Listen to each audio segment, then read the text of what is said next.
പാലത്തായി പീഡനക്കേസിൽ വർഗീയ പരാമർശവുമായി സിപിഎം കണ്ണൂർ ജില്ലാ സെക്രട്ടേറിയറ്റ് അംഗം പി ഹരീന്ദ്രൻ. പ്രതി ഹിന്ദു ആയതുകൊണ്ടാണ് മുസ്ലിം ലീഗും SDPIയും പ്രശ്നത്തിലിടപെട്ടത്. ഉസ്താദുമാർ കുട്ടികളെ പീഡിപ്പിക്കുന്ന സംഭവങ്ങളിൽ ലീഗോ SDPIയോ ഇടപെടാറുണ്ടോ എന്നും ഹരീന്ദ്രൻ ചോദിച്ചു. RSS നേതാവ് കെ പത്മരാജൻ ശിക്ഷിക്കപ്പെട്ട കേസിലാണ് സിപിഎം നേതാവിന്റെ വിവാദ പരാമർശം. പെൺകുട്ടിയുമായി ബന്ധപ്പെട്ട വലിയ വിവാദങ്ങൾ ഉണ്ടാക്കിക്കൊണ്ടുവരാനാണ് പരിശ്രമിച്ചത്. അന്നും ഇന്നും അവർക്ക് ഒറ്റ ഉദ്ദേശമേ ഉള്ളൂ: പീഡിപ്പിക്കപ്പെട്ട പെൺകുട്ടിക്ക് എന്തെങ്കിലും പിന്തുണ നൽകുക, സഹായം നൽകുക എന്നതിനേക്കാൾ ഉപരിയായി ഈ പീഡനത്തെ CPMനെതിരായി തിരിച്ചുവിടുക എന്നത് മാത്രമാണ് അവർ അന്നും ഇന്നും ശ്രമിച്ചുകൊണ്ടിരിക്കുന്നത്. നിങ്ങളുടെ പ്രശ്നം പീഡിപ്പിക്കപ്പെട്ടു എന്നുള്ളതല്ല, പീഡിപ്പിച്ചത് ഹിന്ദുവാണ്, പീഡിപ്പിക്കപ്പെട്ടത് മുസ്ലിം പെൺകുട്ടിയാണ്. ആ ഒരൊറ്റ ചിന്ത മാത്രമാണ് SDPക്കാരുടെ ചിന്ത.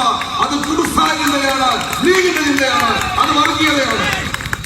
അല്ലാതെ ഈ കേരളത്തിൽ എത്ര ഉസ്താദുമാര് എത്ര കുട്ടികളെ പീഡിപ്പിച്ചു?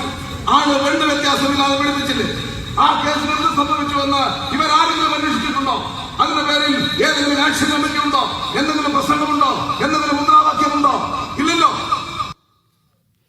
ബിജീഷ് ഗോവിന്ദൻ കണ്ണൂരിൽ നിന്ന് വിവരങ്ങൾ നൽകാനായി ചേരുന്നുണ്ട്. ബിജീഷ്, ഇത്തരത്തിലുള്ള വർഗീയ പരാമർശങ്ങൾ പല ഘട്ടങ്ങളിൽ പല സന്ദർഭങ്ങളിൽ നമ്മൾ കണ്ടിട്ടുള്ളതാണ്. പക്ഷേ പാലത്തായി പീഡനക്കേസ് നമുക്കറിയാം വളരെ പ്രമാദമായൊരു കേസായിരുന്നു.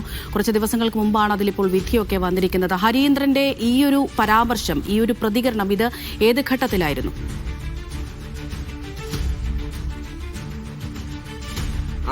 അമൃത, ഇതിനകത്ത് പച്ചയ്ക്ക് വർഗീയത പറയുക എന്നുള്ളത് അത് ശരിയായ അർത്ഥത്തിൽ പ്രയോഗിച്ചിരിക്കുകയാണ് CPMന്റെ കണ്ണൂർ ജില്ലാ സെക്രട്ടേറിയറ്റ് അംഗമായിട്ടുള്ള പി ഹരീന്ദ്രൻ ചെയ്തിരിക്കുന്നത്. പാനൂരിൽ നടന്ന ഒരു പൊതുയോഗത്തിലാണ് ഇത്തരത്തിലുള്ള ഒരു പരാമർശം CPMന്റെ മുതിർന്ന നേതാവിന്റെ ഭാഗത്ത് ഉണ്ടായിരിക്കുന്നത്. അദ്ദേഹം പറയുന്നത് നമ്മളിപ്പോൾ കേട്ടു. അതായത് ഈ പാലത്തായി പോക്സോ പീഡനക്കേസിൽ അതിനകത്ത് ശിക്ഷിക്കപ്പെട്ട പ്രതി കെ പത്മരാജന്റെ വിഷയവുമായി ബന്ധപ്പെട്ടാണ് ഹരീന്ദ്രന്റെ പരാമർശം ഉണ്ടായിരിക്കുന്നത്. അദ്ദേഹം പറഞ്ഞിരിക്കുന്നത് ഈ പത്മരാജൻ എന്ന് പറയുന്ന പ്രതി ഹിന്ദു ആയതുകൊണ്ടും പീഡിപ്പിക്കപ്പെട്ട പെൺകുട്ടി മുസ്ലിം ആയതുകൊണ്ടുമാണ് ഇതിനകത്ത് SDPIയും അതുപോലെ തന്നെ മുസ്ലിം ലീഗും ഇടപെട്ടതെന്നാണ്. വളരെ വർഗീയത നിറഞ്ഞൊരു പരാമർശം, അല്ലെങ്കിൽ വിദ്വേഷം ജനിപ്പിക്കുന്ന തരത്തിലുള്ള ഒരു പരാമർശം. ഈ പരാമർശം CPM നേതാവിന്റെ ഭാഗത്തുനിന്നുണ്ടാകുമ്പോൾ അതിനകത്ത് നമ്മൾ ശ്രദ്ധിക്കേണ്ട ഒരു കാര്യം എന്താണെന്ന് കരുതിയാൽ, ഈ RSS നേതാവായിട്ടുള്ള കെ പത്മരാജൻ കോടതിയിൽ അതുപോലെ തന്നെ പൊതുസമൂഹത്തിലും അയാളുടെ പ്രതിരോധത്തിന് വേണ്ടി ഉന്നയിച്ച ഒരു പ്രധാന ഘടകമാണ് ഇത്.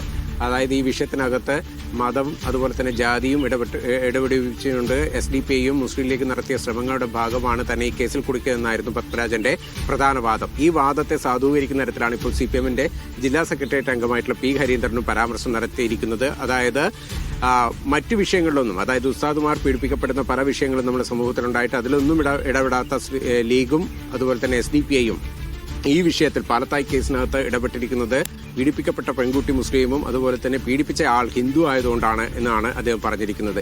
മറ്റൊരു കാര്യം കൂടി പറയുന്നു, CPM ഈ വിഷയത്തിന്റെ അകത്ത് പരിപൂർണമായിട്ട് ഈ പെൺകുട്ടിക്കൊപ്പം നിന്നു എന്നാണ് അദ്ദേഹം പറയുന്നത്. ഈ പറയുന്ന വാദം ന്യായീകരിക്കുന്നതിന് വേണ്ടി ഉന്നയിച്ചിരിക്കുന്ന മറ്റു ഘടകങ്ങളെല്ലാം CPMനും അതുപോലെ തന്നെ ഹരീന്ദ്രനും എതിരായിട്ട് വരുന്നതാണ്. പൊതുസമൂഹത്തിൽ CPM ഉയർത്തുന്ന ന്യൂനപക്ഷ വിഭാഗത്തോടൊപ്പം ചേർന്ന് നിൽക്കുന്നു, അല്ലെങ്കിൽ RSSനെതിരാണ് എന്ന് പറയുന്ന ഘട്ടത്തിൽ RSS പ്രയോഗിക്കുന്ന അതേ തന്ത്രം പാലത്തായി വിഷയത്തിൽ ലീഗിനെയും SDPIയും അടിക്കാൻ വേണ്ടി CPM പ്രയോഗിക്കുമ്പോൾ, അല്ലെങ്കിൽ CPM അതാണ് ബിജീഷ് ഇപ്പോൾ പറഞ്ഞത് വളരെ പ്രധാനപ്പെട്ട ഒരു പോയിന്റാണ്. CPM ഈ ഇരയ്ക്കൊപ്പമാണ് കുട്ടിക്കൊപ്പമാണ് എന്ന് പറയുമ്പോഴും ഇപ്പോൾ നടത്തിയിരിക്കുന്ന ഈ ഒരു പരാമർശം അത് എത്രത്തോളം ഗുരുതരമാണ് എന്ന് പൊതുസമൂഹത്തിന് മനസ്സിലാക്കാൻ കഴിയുന്നതേ ഉള്ളൂ. അപ്പോൾ എന്തൊരു വിരോധാഭാസമാണിത്?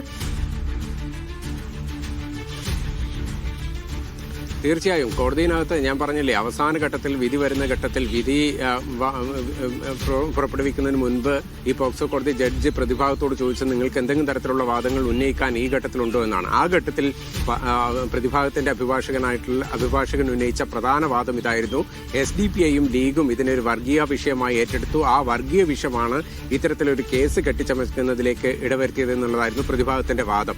ആ വാദത്തെ സാധൂകരിക്കുന്ന തരത്തിലാണ് ഇപ്പോൾ CPMന്റെ നേതാവായിട്ടുള്ള പി ഹരീന്ദ്രൻ ഉന്നയിച്ചിരിക്കുന്ന വാദം എന്ന് നമുക്ക് പറയാം. കാരണം അവർ അന്നേ പറഞ്ഞത് ലീഗും അതുപോലെ തന്നെ SDPIയും കൂടി ഈ കുട്ടിയുടെ പേരിൽ കെട്ടിച്ചമച്ചതാണ്, ഇതിന് തെളിവുകളില്ല എന്നുള്ളതായിരുന്നു. പക്ഷെ അന്ന് കോടതി ഈ കൃത്യമായി വിധി പറയുന്നതിന് തൊട്ട് മുൻപ് കോടതി ഈ പ്രതിഭാഗത്തിന്റെ ഈ വാദം തള്ളിയിരുന്നു. ഒരു തരത്തിലും ഇത് ഒരു കെട്ടിച്ചമച്ച കേസാണെന്ന് കോടതിക്ക് തോന്നുന്നില്ല. കൃത്യമായി പോക്സോ വകുപ്പുകളുണ്ട്, അതിനുള്ള തെളിവുകളുണ്ട്, തൊണ്ടിമുതലുകൾ ഉൾപ്പെടെയുണ്ട്. അതുകൊണ്ട് തന്നെ ഈ കേസ് പ്രതിഭാഗം പറഞ്ഞതുപോലെ ഒരു കെട്ടിച്ചമച്ചതല്ല എന്ന് കോടതി അടക്കം കണ്ടെത്തി. ആ കേസിലാണ്, അല്ലെങ്കിൽ ആ വിധി വന്ന കേസിലാണ് ഇപ്പോൾ CPMന്റെ ഭാഗത്തുനിന്ന് ലീഗും മുസ്ലിം ലീഗും ഇടപെട്ടത് ഒരു വർഗീയ താല്പര്യം വെച്ചുകൊണ്ടാണ് പെൺകുട്ടി മുസ്ലിം ആയതുകൊണ്ടും പ്രതി ഹിന്ദു ആയതുകൊണ്ടും ഇടപെട്ടു എന്ന തരത്തിലുള്ള പരാമർശം നടത്തുമ്പോൾ കോടതി അടക്കം കണ്ടെത്തിയ കണ്ടെത്തലുകളെ തള്ളുക അല്ലെങ്കിൽ അതിനെ ലഘൂകരിക്കുന്ന തരത്തിലുള്ള ഒരു ന്യായം CPM-ന്റെ ഭാഗത്തുനിന്ന് ഉണ്ടാക്കുന്ന തരത്തിലായി അത് RSS-നും അതുപോലെ തന്നെ പ്രതിവായിട്ടുള്ള പത്മകുമാറിനും എടുത്തുപയോഗിക്കാൻ പറ്റുന്ന തരത്തിലുള്ള ഒരു വടിയായിട്ടാണ് ഇപ്പോൾ വന്നിരിക്കുന്നത്. ഏതായാലും CPM-നെ സംബന്ധിച്ചിടത്തോളം വലിയ തലവേദന ഉണ്ടാക്കുന്നതാണ്